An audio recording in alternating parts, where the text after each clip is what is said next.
Good morning, Mission Point.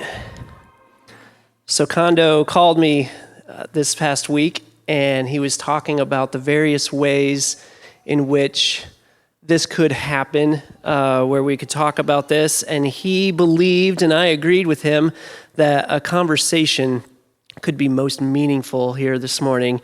And so I get to serve up here and pepper you with questions and hope that because we're on stage, you will answer every single one of them.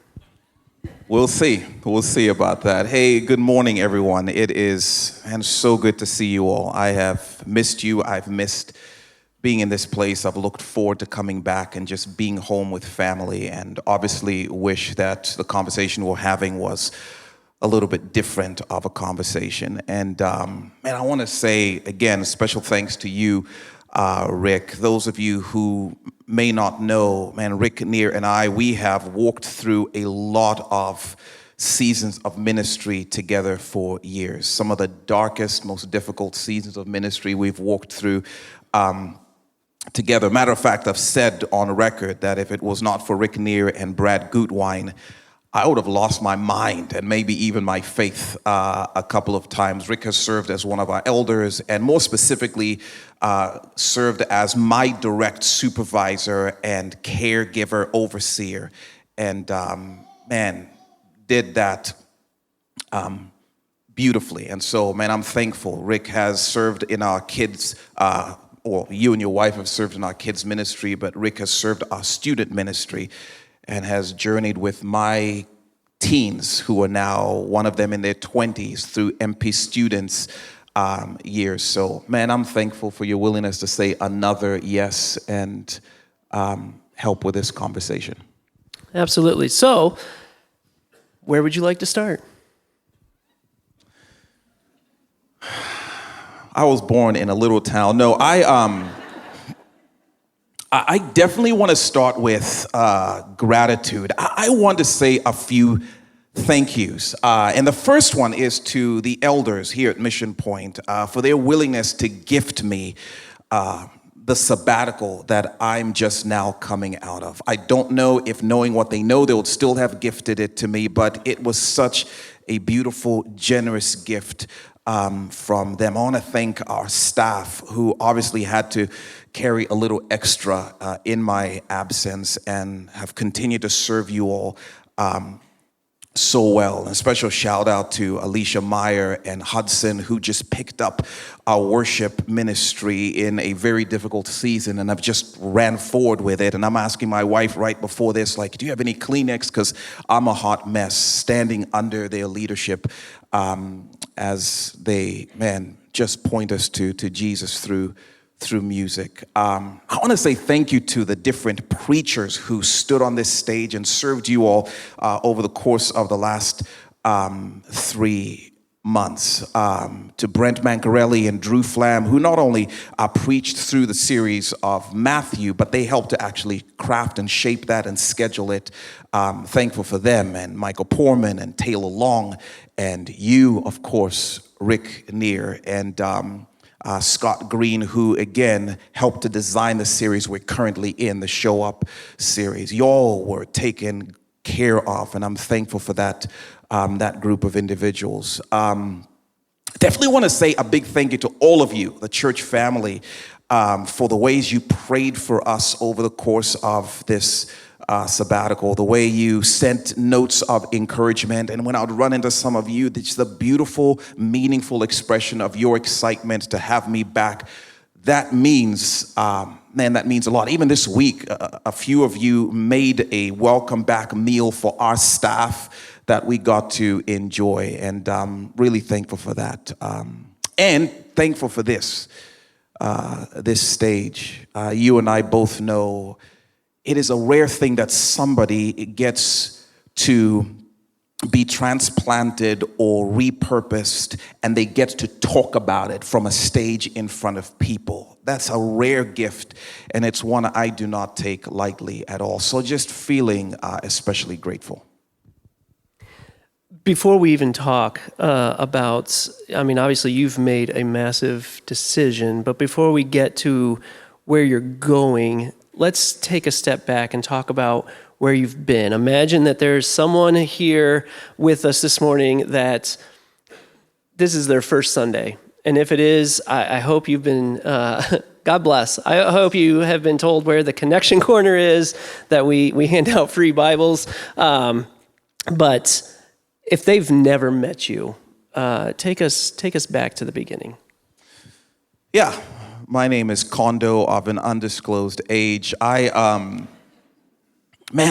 go back 15 years. 15 years ago, my wife and I, who will be celebrating 26 years this week, shout out to her for that incredible feat. But 15 years ago, we're in a similar situation, just sensing a restlessness, like God was inviting us to a different season of life and ministry with a lot of unknowns. And so during that time, I think, assumed, we are going to go out west, like to Colorado, and live near mountains and live near family. And those plans were quickly interrupted as, God made very clear that He wanted us to be a part of a movement here in Kay County that would obsess with the question, if Jesus were here physically, where would He be hanging out? And with whom? And what would He be doing? Because that's where we want to be, and that's what we want to do. And Mission Point was born. This movement of people who tried to find any excuse they could to go into the messiest places where darkness and brokenness were having their way. And it has been an incredible journey as so many of you bought into that mission of showing and sharing Jesus and stepping into the messy places, where for us, the dream was that we wouldn't measure success by how many people sat in this room, but how many of those people walked out of this place into the mission field and used the unique gifts to make a difference in the brokenness. And we came out the gates swinging. Doing some crazy, unconventional, out-of-the-box things. I mean, some of you will remember because you were here at Mission Point Cab Company. One of the first things we did was we went and drove inebriated people home with no judgment. Was one of the first things we did. We renovated a dilapidated home in a mobile home neighborhood so that our mission director could live with the friends that we longed to serve alongside of. We got to launch even a home decor store that was open like every other weekend or something like that, and the funds from that went to send kids in Zambia to school, and built a church in Haiti, and we bought bicycles for people outside our continent so that they could carry the gospel further. But in our community, we just did some of the most unconventional things. And truth of the matter is, people kind of thought we were crazy, and I think we kind of liked it, as we said yes to whatever we sensed Jesus was calling us to do and wherever we believed Jesus would be. And generosity reigned in this church family. Especially as we latched onto the plight of the vulnerable child, and we started to ask, how can we open our hearts, how can we open our home to make a difference in the stories of vulnerable kids? And so, foster care, we want to pillage the foster care system. We want to be part of the stories of adoption. We want to be part of what it looks like to stop the need for adoption. We want to be in all of it, which is, if you're newer, you may step into our kids' wing, and if somebody said, can you guess which color kid goes with which family, you would fail. I mean, it's just this beautiful journey that we've been on. So, it's been a ride. In fact, let me say this. I get to go and stand on stages around the country at conferences, and I am asked to go to those conferences because of y'all. Mission Point suddenly, you may not know this, but in our nation has a reputation for doing unconventional things to push back the darkness and to step into the stories of the most vulnerable. And so people are like, can you come and tell us about it? So I've been privileged to represent all of you and the craziness that we've been invited into. Even this week, I'm going to be on a podcast, and that's the question about how, churches step into stories of vulnerable folks. And so I'm just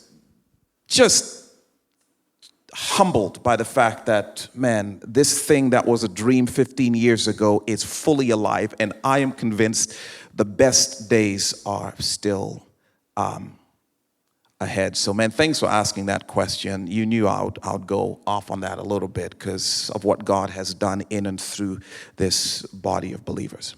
Well, the mission is still alive and well. So before we talk about how you got to this point, maybe in your own words, tell us, what is the decision?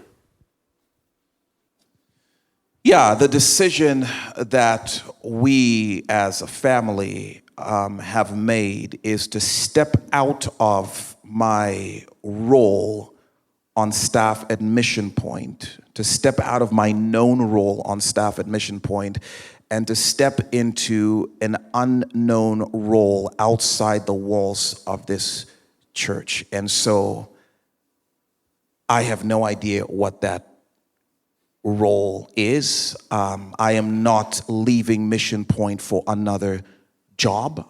I don't have one. I'm not leaving Mission Point to go and do something that, we've kind of been working on or planning. We really have no idea what's next. It feels like it did 15 years ago. And I think that's a point that we should re-emphasize. You're saying you have no idea what's going to happen next. You have no idea where God is leading you next. I have no idea where a paycheck will come from. I suspect, Rick, and I suspect that whatever it is, that it will involve me using my voice to address the plight of the most vulnerable populations. I cannot believe the gospel and not lean further into that in light of how God has created and gifted me. I know it's going to involve vulnerable populations and asking the same question, what do I believe Jesus would be doing and what would he be saying in broken spaces? I suspect that it might involve the sports world. I've had the privilege of being involved in different sporting contexts, from tennis to Major League Soccer to, Wrexham, the boys from, Wales, to World Games. God has been so gracious to open these doors, and I suspect that I will probably stay involved, as I have for 15 years, in the place where my passion and the mission intersect, where brokenness lives. I want to be somewhere in there, but because I don't think I can't be. But if you say, what does that mean or what does that look like other than what you've done for the last 15 years? I don't know. If you ask me, how are you going to provide for your family? I don't know the answer to that question. I'm glad you brought up the sports world. Go ahead and talk to us, because a lot of us are seeing on social media, Condo Speaks, Condo TV. There are these different accounts that are on social media channels. What is that all about? Are you following those accounts? I'm following both of them. Okay, good. Faithfully. Then I will answer your question. No, I'm kidding. That's a great question. And like I said, I do not take for granted that for the past 15 years, God has allowed me to live the thing that we talk about at Mission Point. What does ministry look like outside the walls of the church? What does ministry look like in the places maybe where a gospel presence doesn't typically exist? I have loved being in those places. I have loved people are like, wait, you're a pastor? What's that? Because the tennis world works on weekends. No one tell me anything if you are watching Carlos Alcaraz and Yannick Sinner, but they work on Sundays, on weekends, right?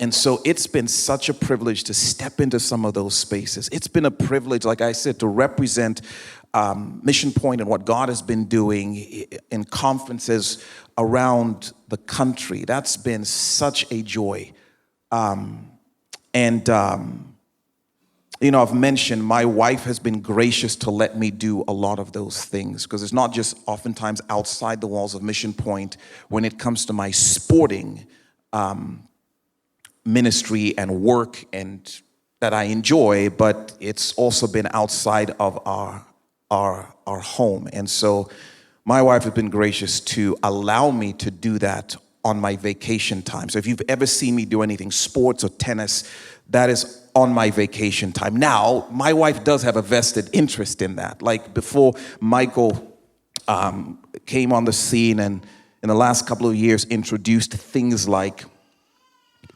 health insurance, and my wife would ask the question, what are we going to do for our retirement? Like, we have 7 human beings in our family. Like, so it also allowed me outside the walls of this church to provide for my family, which I'm grateful, not in a way that's sustainable, but in a way that helps a little bit. So Condo Speaks and Condo TV, if you will, is just the fancy, cute way of referring to the places where I get to use my voice outside the walls of this church. So anything outside of Mission Point was just Condo Speaks and Condo TV. It's just fancy ways of using language to capture the mission outside the walls of the church. It's been true for 15 years. Maybe not as social media savvy, but it's been one of the privileges I've had for the last, decade and a half. And people are watching, and that's a good thing. And I think people are watching you now, which makes this next question probably very practically important for a lot of us, maybe all of us, because we all find ourselves in situations where we are trying to discern God's will. What does God want for me next? So how did you know that you were supposed to make this move? Was it a message, a voice from the sky, a specific verse, just an inner sense? What was it? How did you know? Yeah, it was a combination of things, and sadly, most of those things were painful. Like,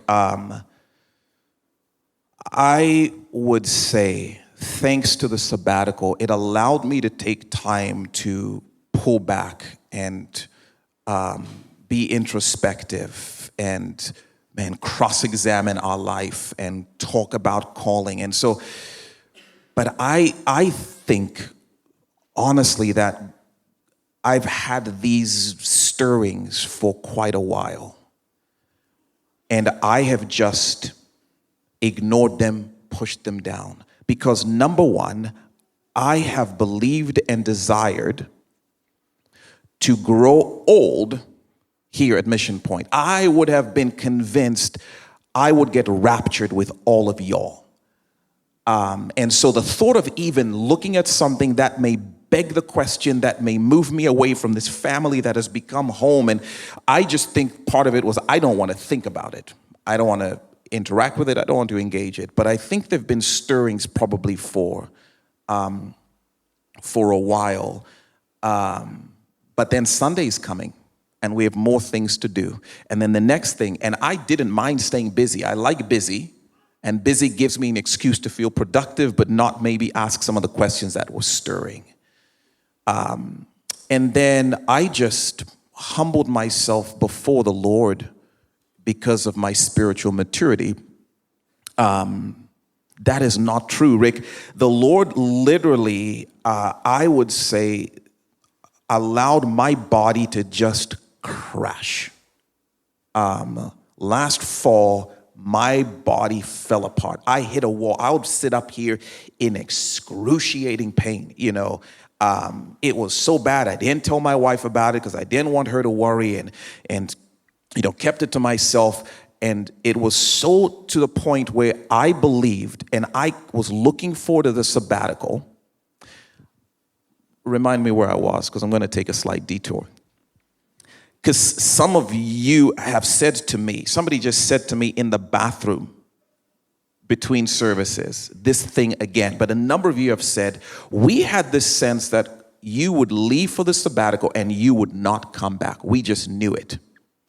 And I'm like, I want to talk to all of you who had that sense. Because first of all, I want to know, like, what else do you know? Like, if you knew this, like, do you know what's next? Come talk to your boy. Like, I will, all of you seers, please let us know. But it was very interesting that during that season, nothing in me, and we can talk about this a little bit, wanted to investigate further what the stirring was. Man, I hit a wall physically and started to ask some some questions during the sabbatical. But going into the sabbatical, truly, I thought the Lord would give me a sabbatical and I may not come back from it because I will be fighting a terminal sickness. That's how bad it was for me physically. I was terrified. I shared bits and pieces as we talked about rest. So that is the thing that stopped me in my tracks, and I knew I have to look at something, Man, I remember a meeting with my friend Joe Graham, who's sitting in the back, and we're sitting at a restaurant, we're eating some sushi, overlooking the lake, and I'm like, I don't know what's going on. And he's like, you need to try this. Have you checked this? Have you done this? And we did hospital, and we did scans, and we did everything to try and figure it out. So that was a thing I think that got my my attention. But then, just started to explore, like, where is God working most? Because wherever the Spirit seems to be moving, that's where I want to be. Where does that lead? We sat down with people that we know and love and trust, and they spoke into what they were seeing and what they were sensing. Man, a small group was a part of that. They're all sitting in here, and we've journeyed together for 20 plus years. In fact, 15 years ago when we were in the same place, they were there, and we're like, we're going to Colorado. They're like, no, you're not. We don't get a good feeling or sense about this. But when they kind of even spoke into this decision, there was this sense of like, it does seem like it's time. Wrestling with the elders was another layer of confirmation. We were like, okay, how can we make this work though? Because I want to stay, and so can we figure out a way to make this work? And like, we're all trying to make it work, and no matter what we tried, we just kept running into like turmoil, and we just couldn't land. And like, well, okay, how about if we do this and maybe adjust this, and maybe that could work? And there was no peace until we're like, I think I need to step into the next season. And all of a sudden there was this peace among the elders. I'm not saying they were fist pumping. I hope they weren't, but it was the time when our whole elder team were like, yep, this is the thing around which we have the most peace. And then ultimately, obviously, I'm saying to my wife, and my wife is saying to me, like, we're taking this step. We have no idea how we're going to feed our family. Are you okay with this? Yes. Right? My wife is a linear. She's the person who thinks logically in our family. She's the brains of the operation, typically has the plan. And so for her to be like, no plan, no problem. There was just a sense of peace. So it was a variety of different things. Let's talk a detail then. How soon is this happening? Yeah, quite soon. I think the plan is for me to preach next week, if I'm allowed that. And then the 27th, I will be here. And I believe there's some kind of a celebration on that day, the 27th, which would be my final day. And we have wrestled, even as elders, like, should we take the long approach to sensing this is what God is doing? Should we like, great, let's do it in 6 months, or let's do it in a year? And I think for all of us, there's just the peace around, thinking about what's best for our church family, what's best for what seems to be stirring. So pretty short order, the 27th is my last day. So can I play devil's advocate here for a moment? If you promise not to enjoy it, sure. It surely has not gone unnoticed that the last several months at Mission Point have been challenging, very challenging for the staff and the congregation. So is now really the best time to be making a transition at this point? Yes. Now is the absolute best time, but now is not a good time. And those two things we hold in tension. Man, it's interesting, and I know there's some levity to what I'm about to say in light of the question you're asking, but there are legitimately people in this room who believe that LeBron James is the basketball GOAT. Right. Absolute crazy. But, a part of that to me is very much like the nowist culture. It's like it's who we've watched, and we've watched LeBron, and like clearly you did not watch Michael Jordan play in his prime doing damage to the league, because if you had, you would know LeBron doesn't even come close to Kobe. But that's beside the point. I think the same happens in a church. Like, it's tempting to say, man, this is the most difficult thing our church has ever been through and will ever go through. But you and I, we've walked through some dark seasons. And we know this is not the most challenging season our church has walked through. And it will not be the last challenging season our church has walked through. And if we're not careful, we will even be tempted to memorialize and to glorify the difficulty. And if we're not careful, Rick, don't get me preaching, but we will start to exist to survive hard seasons. As opposed to, no, we exist to show and share the love of Jesus. We exist to kick the enemy's rear end. We exist to push back the darkness, right? And the hard seasons, I think, actually give us opportunity to answer the question, do you believe it still? Is this still the priority? Is the priority still to say yes to what he's calling you to, even when things are most challenging? And so if you ask me, is this a good time? No. Is this the right time? Yes. Because part of my problem, Rick, was there's never a good time. And if you're in leadership, you know there is never a good time. Now I'm talking to all of you who may be sensing a stirring from the Spirit of God to do something, and everything in you, like me, says, but this is not a good time. So maybe when the kids are a little older, we'll start doing date night, right? Or maybe when we have a little more in our account, we'll start being generous and we'll start giving, right? Like maybe when people seem a little friendly and the political climate, then we'll start talking about Jesus in the marketplace. And we just keep postponing and procrastinating. And so for me, there is an awareness like, man, it's not a good time, but there is never going to be a good time. Sabbatical is an example. Like, we've been talking about the sabbatical for a long time. But it's like then something happens. Like, now it's not good, let's bump it off. Now it's not good, let's bump it off. Now it's not good, and my wife said, we are not bumping this off again, right? And so I think I love that the elders are leaning into the fact that, man, if the Lord is stirring, then now is always the best time to say yes, as opposed to the belief that, but if we do it for 6 months, then we can be guaranteed nothing challenging will be happening. There'll always be challenging things happening in the church. And Mission Point is going to get through this. Mission Point is going to continue to thrive in the calling and the mission that he has given it. And the enemy will continue to throw what he wants, and will continue to persist. Of that, I have no doubt.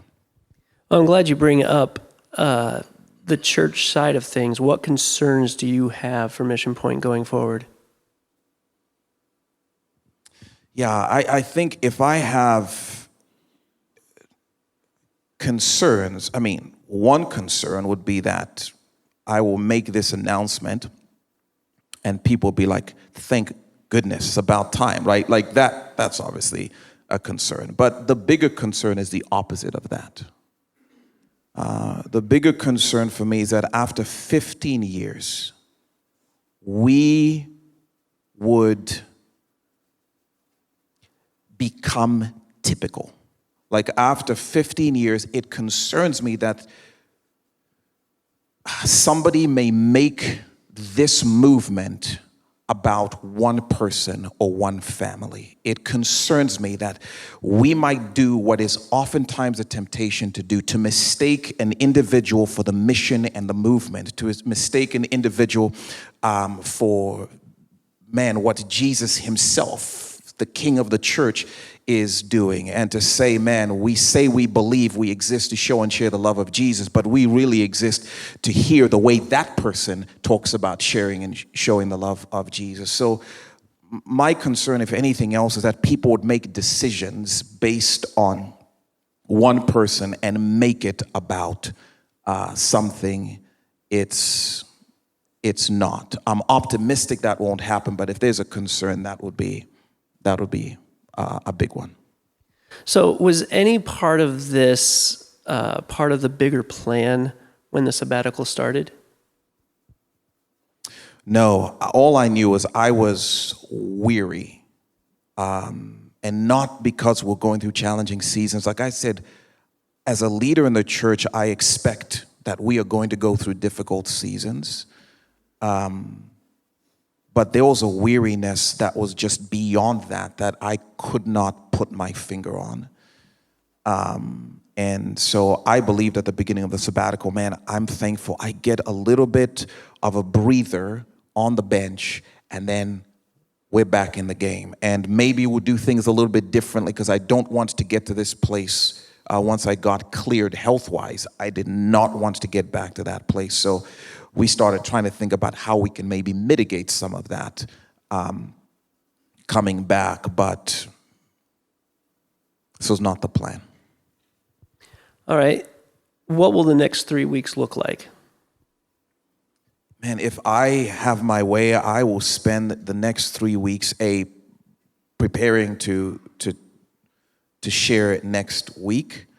But man, to sit with as many people as possible and dream about where Jesus is taking this church, and new and incredible ways in which we can push back darkness and serve the most vulnerable. If somebody thinks like because you are sensing this shift, you no longer have dreams and vision for this church, like they're going to have to block my number. Like this week I've just had a fresh sense of what could be and what the Lord might be doing. And I think if I get to share some of those and raise my voice in those regards, I'd love to spend the next 3 weeks dreaming. And then the morning of July 28th hits.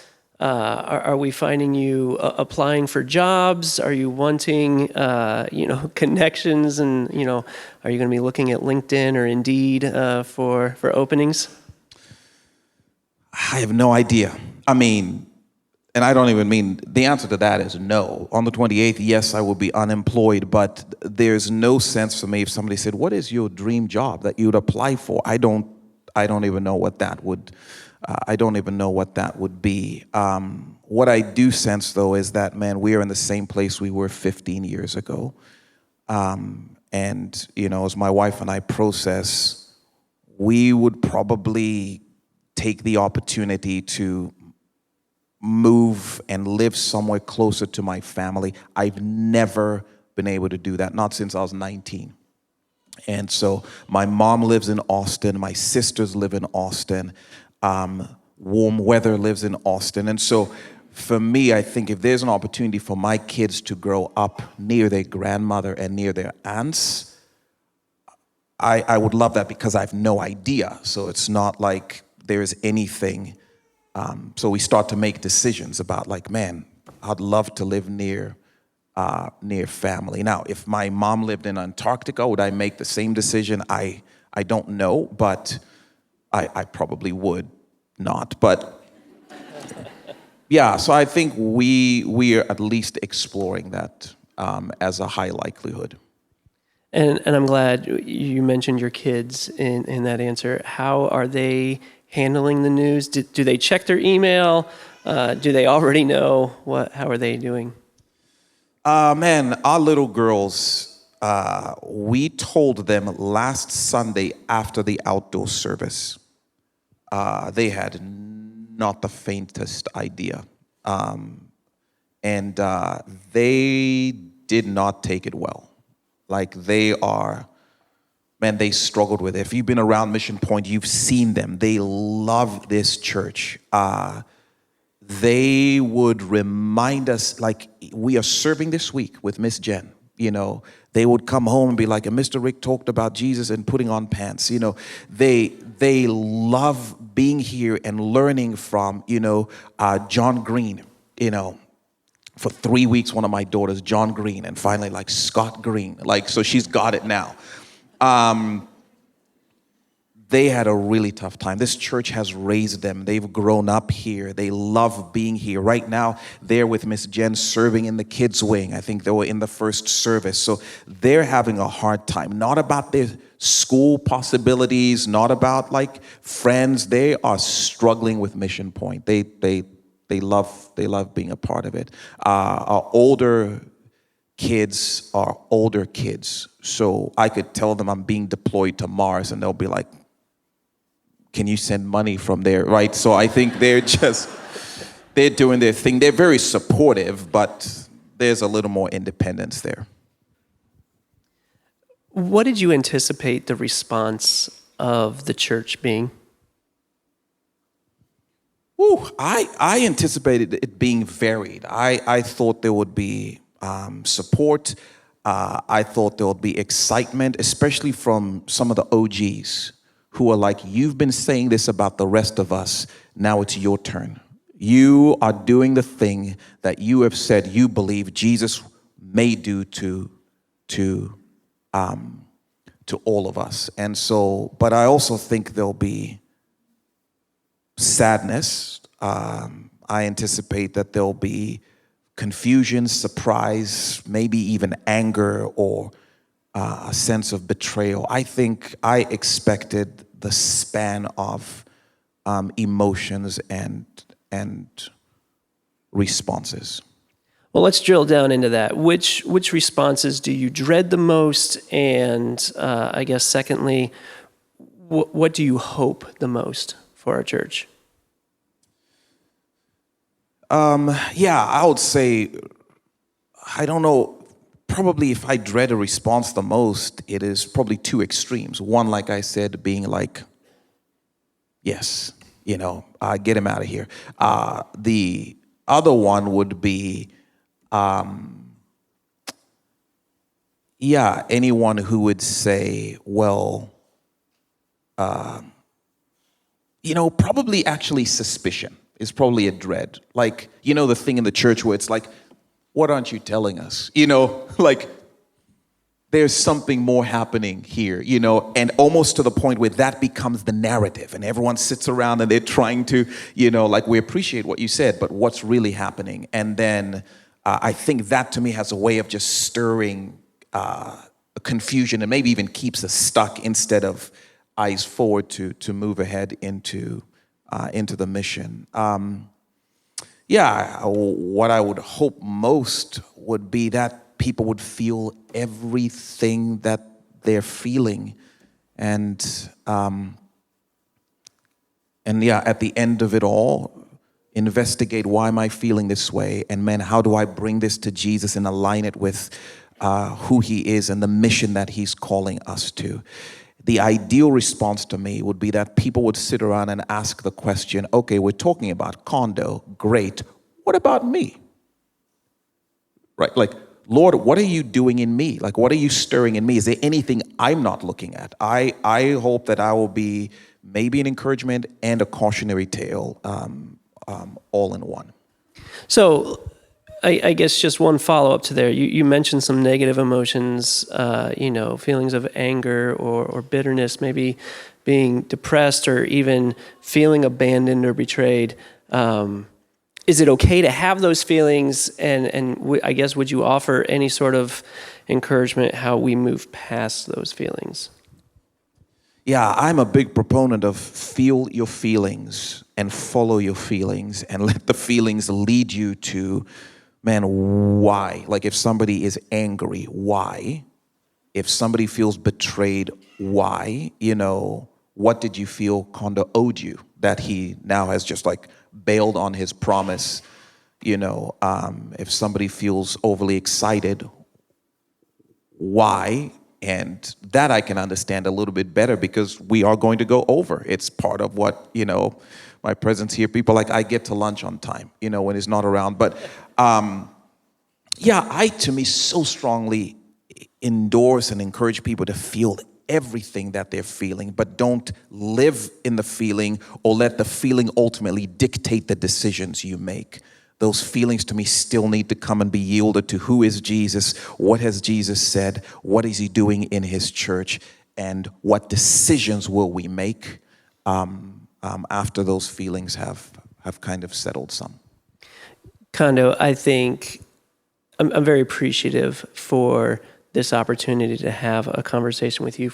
I think it's great that you're taking the time to share all of these details with us, because people are curious, and I believe we've answered a lot of questions. And to their chagrin, based on the time, I'm going to just leave this last question really open-ended and just ask, any final words?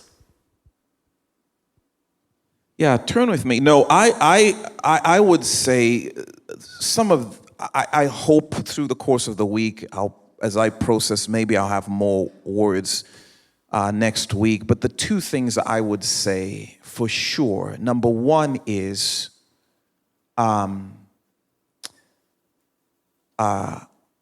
honor the stayers. And again, you mean stairs that you climb? You mean stairs as in people who stare? No, I mean the people who are staying.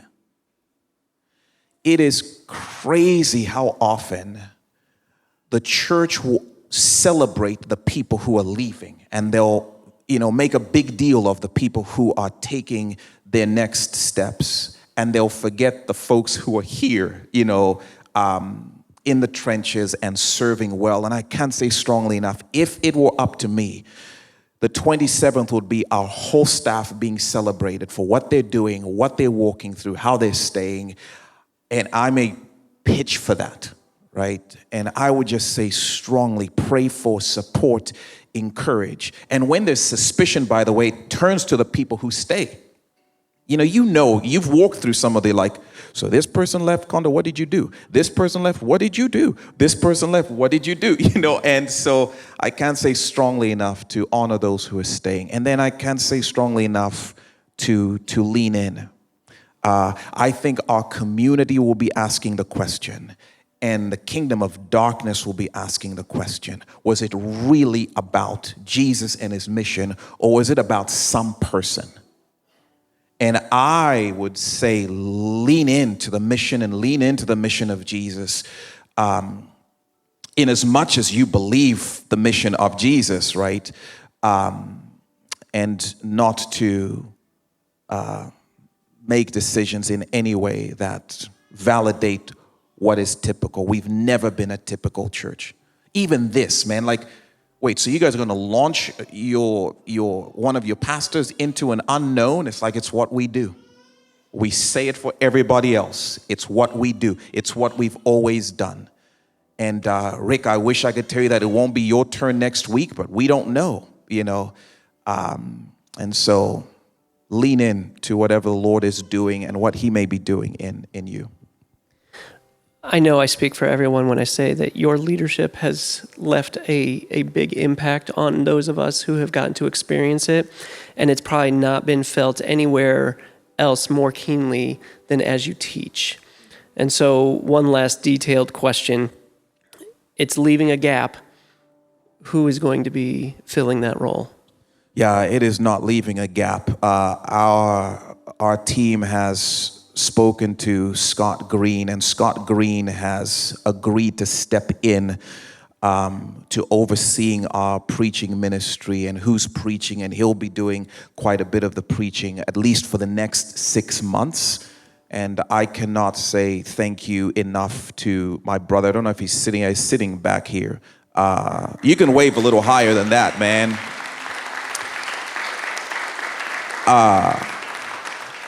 Y'all, the best is yet to come. I'm a little salty about that, but I believe it deeply. And I'm grateful to my brother Scott and our staff and the elders and the folks who will continue to ensure that the mission moves forward. That's awesome. We're going to transition to communion here in a second, but I'm going to go ahead and pray for you and for us. Father God, thank you so much for this opportunity for this place where we can be in your presence.